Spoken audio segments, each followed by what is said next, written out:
Good day everyone! Andito ulit tayo sa Manila para mag food trip. Tara, samahan nyo ako maghanap ng makakainan. Ngayon naglalakad tayo papuntang Binondo.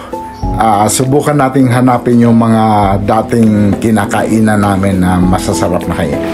Naaalala ko lang nung nag-work pa ako, kapag may client kami dito sa Manila, panigurado yan, mag-food trip kami dito sa Binondo. Andito na tayo ngayon sa Santa Cruz. Papunta na tayo ngayon ng Binondo. Oops, ayan na. Yun ang sinasabi ko. Nagsisimula ng umulan. Ito ngayon ang challenge. Ang lakas ng ulan.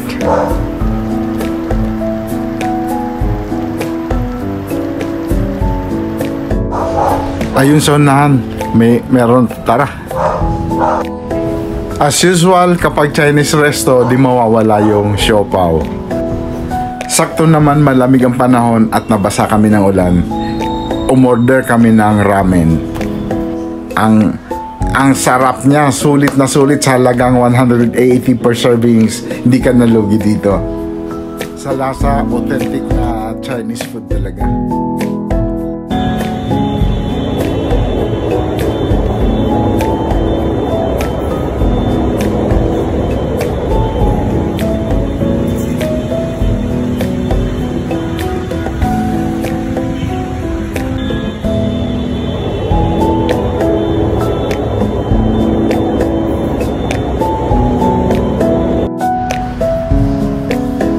Pagkatapos kumain, naglakad-lakad muna. Pero ito, challenge pa rin yung ulan. Kaya nung bandang hapon napag-desisyon na namin na umuwi na lang kasi parang walang planong tumigil yung ulan. Naisipan namin na kumain muna bago umuwi para pagdating ng bahay, pahinga na lang.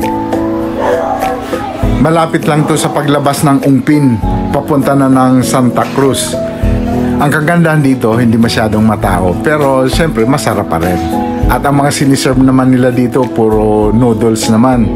Kaya, ganun as usual, puro sahog, big servings, tsaka mura lang, mura. Masarap, yun ang the best, yung siyempre, yung masarap.